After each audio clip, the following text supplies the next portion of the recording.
House of Representatives Ad Hoc Committee on Power Sector Reforms and Expenditure engages Minister of Power on the state of power infrastructure across the country.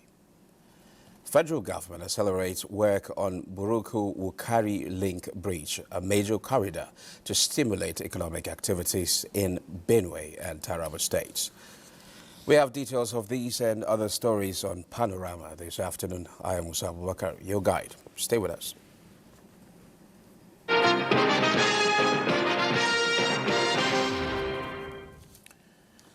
The House of Representatives Ad Hoc Committee on Power Sector Reforms and Expenditure has engaged the Minister of Power, Joseph Tegbe, on the state of power infrastructure across the country as it pushes for lasting solutions to challenges in the sector. National Assembly correspondent Muhammad Rabiu Ali reports that the minister presented key development initiatives under the Renewed Hope agenda.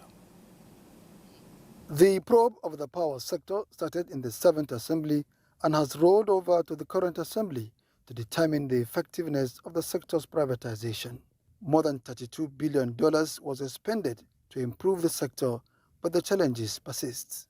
At an interactive session with the minister, the committee highlighted some key issues regarding the sector, including thermal plant, shortage of gas supply, and debt, among other challenges.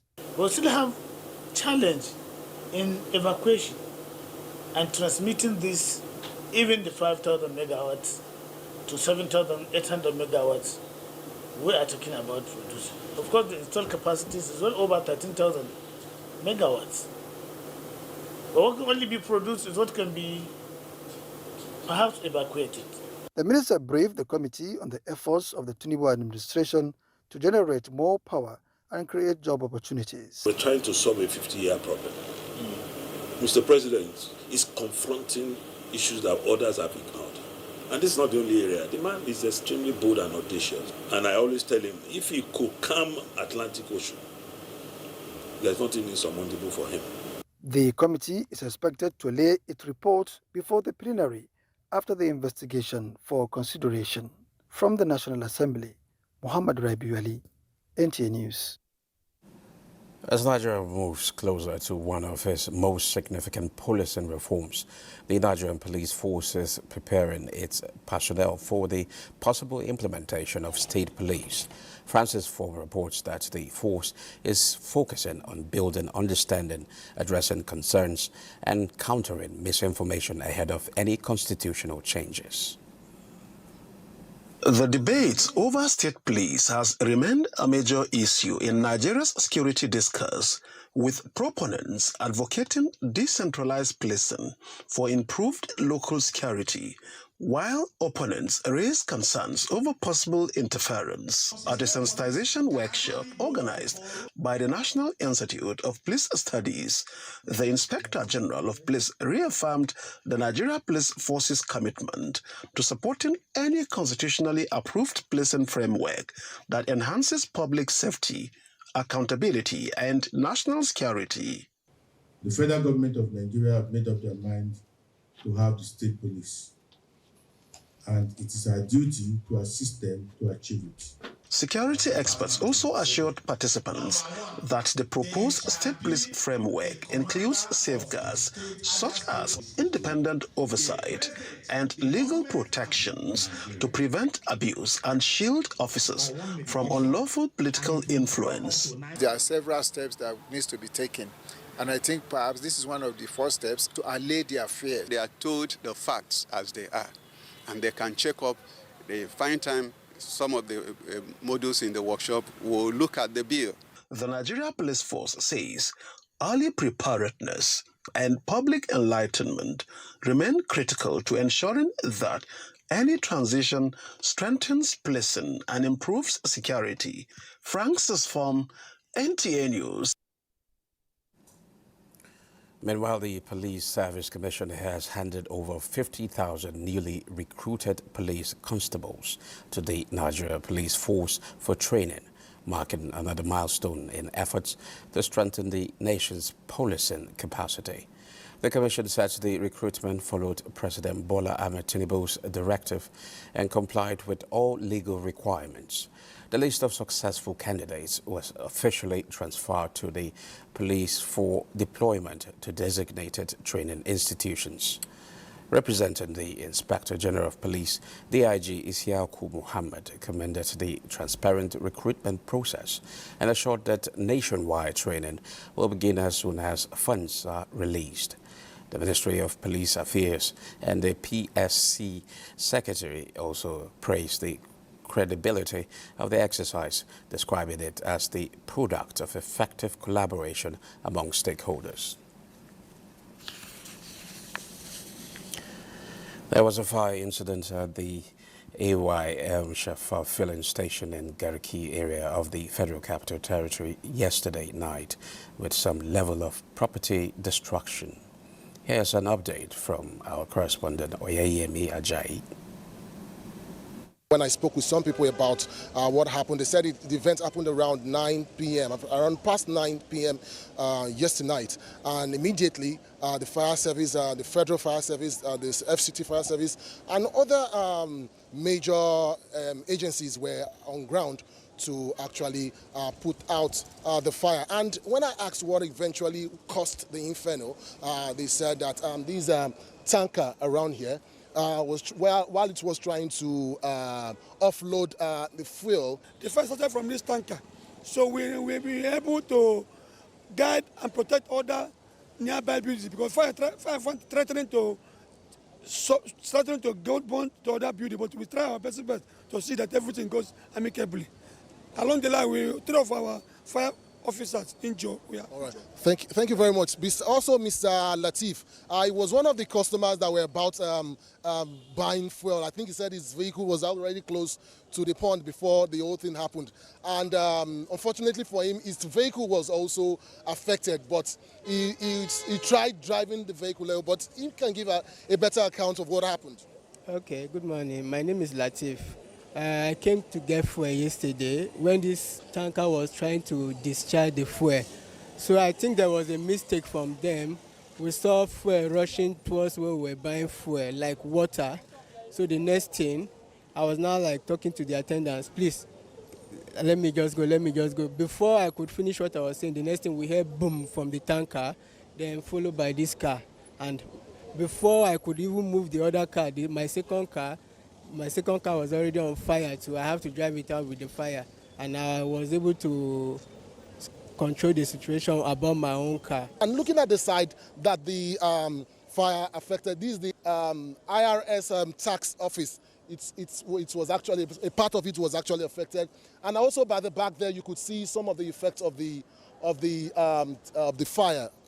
Nobody died from this event, but maybe some speculations in one way or the other that some people were affected by the fire, but figures of that had actually not been confirmed so far by now. In January this year, 6 students returning to school lost their lives at the Buruku crossing in Benue State, a waterway long associated with fatal accidents. Now hope is rising as the federal government accelerates work on the Buruku-Wukari Link Bridge, a major infrastructure project expected to improve safety, connect communities in Benue and Taraba states, and stimulate economic activities. Jonathan Omajali, who joined the presidential media team and renewed hope ambassadors on an inspection of the project, reports. At first glance, the Katsina-Ala River crossing at Buruku appears calm and harmless, but beneath its gentle surface lies a history of tragedy. Consumed lives and property. There have been a lot of boats, mishaps across this river over the decade. The incidents reinforced long-standing calls for a permanent solution to the dangerous river crossing. That solution is now happening through the construction of the Buruku Bridge. Magnificent project. And that's why I was asking the controller, whether there's any funding problem. I said there's no funding problem. They are being financed by the New Hope Infrastructure Fund. So which means they always get the funds to make sure they complete the project on time. The total length of the bridge is 854 meters. We have completed all the substructures, that is the piles, The pipe caps have been completed, you can see, at the upstream, and the piers have all been erected.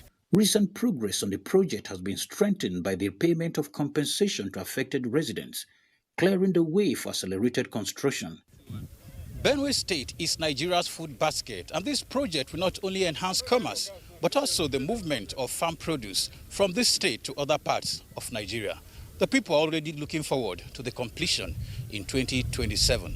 Before now, they have to go all the way to Katsina, which is to my north, to go and pass there and go all the way to the south and to the southeast, southwest, and the south-south. With this bridge down, there's direct access to the Yam headquarters of Benue. Actually, I appreciated that this very government is the one that gives the contract. Valued at more than 83.7 billion, the project represents another step in the federal government's drive to close Nigeria's infrastructure gap and unlock economic opportunities through critical road and bridge networks. Jonathan Omajali, NTA News. In a major step to strengthen disease control, improve animal welfare, and boost livestock trade, the Minister of Livestock Development, Idi Mukhtar Meha, has inaugurated a state-of-the-art strategic border animal inspection and resting point at Mfun Itong across River State. Yusuf Jika reports that the facility is part of the Livestock Productivity and Resilience Support Project, LPRES, advancing Nigeria's drive to modernize the livestock sector under the Renewed Hope agenda. Positioned along a major border corridor, the facility brings livestock inspection, quarantine, vaccination, and temporary holding under one roof, creating a safer and more efficient gateway for animal movement into and out of Nigeria. This facility is first of its kind and one of 12 in the country expected to curb transboundary animal diseases and reduce cattle deaths during long-distance trekking. It demonstrates our commitment to strengthening institutional capacity, enhancing animal health systems, improving livestock traceability, and supporting safe and orderly livestock movement across Nigeria's borders. Minister of Livestock Development Idi Mukhtar Meha says the center reflects Nigeria's commitment to replacing informal livestock movement with a regulated, traceable system that strengthens disease surveillance, protects consumers, and facilitates lawful cross-border trade. To livestock traders and pastoralists, I urge you to see this facility not as an obstacle, but as a valuable service designed to protect your animals, to promote your business, safeguard your investments, and strengthen livestock value chain. Whatever you have invested here, you will more than you expect get the dividends of your investment in a tune and cross-border at large. The facility will be operated by the Nigeria Agricultural Quarantine Service. In Calabar, Yusuf Jika, NTA News. Critical players in medical rehabilitation have drawn a national rehabilitation strategic plan to help patients regain maximum independence to improve their everyday functioning and quality of life. Elizabeth Omori reports that after a 3-day meeting to examine a zero draft to birth a national rehabilitation and assistive technology strategic plan, experts reveal that the World Health Organization's 6 core health system building blocks were carefully analyzed. That is called ATASI. And that ATASI is not just looking at the number or how it is used by rehabilitation professionals. It's also looking at administrative issues. Part of the plan is going to look at suggestions about local production to reduce the cost. But for those that cannot be produced locally, they have to be imported. Part of the suggestion is that let there be import waivers or some other mechanisms that will help these materials to come into the country at a cheaper price. Part of this strategic plan is how to impact basic rehabilitation services knowledge to existing health workers to be able to identify and refer. We are asking for the Ministry of Health to now have a department of medical rehabilitation domiciled inside the Ministry of Health. Part of the communique released includes a plan for 2027, stating that medical rehabilitation facilities be constructed in the 6 geopolitical zones of the country. The speed at which artificially... Thank you for staying tuned. The speed at which artificial intelligence is permeating every sector of human endeavor, education, curriculum of Nigerian polytechnics must review regularly to equip students with digital and emerging skills required to drive the rapidly evolving global economy. This is coming from Executive Secretary of the National Board for Technical Education, Professor Muhammad Bugaji, at the curriculum unveiling on National Diploma ND in Artificial Intelligence AI for the Nigerian Polytechnics. Described as a robust one, the curriculum and jointly developed by National Information Technology Development Agency, NIDDA, a firm and the first Nigerian woman with a PhD in artificial intelligence is being spearheaded by the MBTE. The board already has curriculum for NHD in AI. Every 2 years. We cannot wait for the 5-year cycle. The entrance for that HND were ND computer science. Only 20% of what they do in the ND computer science is relevant to the HND AI. So we realize we better do a whole curriculum at national diploma level, right from the beginning on AI. And we are very hopeful that this is going to change the production of qualified Nigerians with cutting-edge skills in the area of artificial intelligence. It's an auspicious time, really, for MBT to start to do this. Every polytechnic graduate should therefore possess a foundational understanding of artificial intelligence and how it applies to their chosen field. MBTE is hopeful that if the curriculum successfully accomplished, Nigerians will fill the skills gap that's in short supply for the betterment of the country's economy.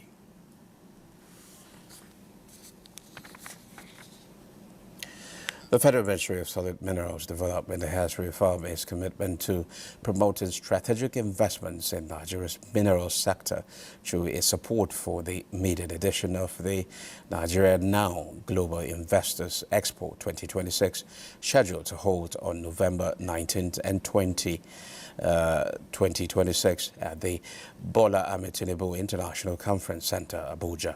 Speaking at the official launch of the expo in Abuja, the Minister of Solid Minerals Development, Dele Alake, represented by the Director General of the Mining Cadastral Office, Obadiah Simon Kong, announced his acceptance to serve as patron of the inaugural edition of the Investment Forum. Speaking on behalf of EnergyNet Portfolio Manager and Head of Corporate Development, Abdullahi Sila, said the Nigeria Now Global Investors Expo is designed as a project-focused and annual platform that will connect investors directly with government and project developers. These opportunities, it should enable investors to understand the range projects available across the country. We want to make sure the economic development that is happening, that we are part of that journey. Hence why we are putting together this gathering across everyone, not only in this room, but the country as a whole, to put together Nigeria Now, which is a national initiative, a national platform we are providing to jump on that journey together.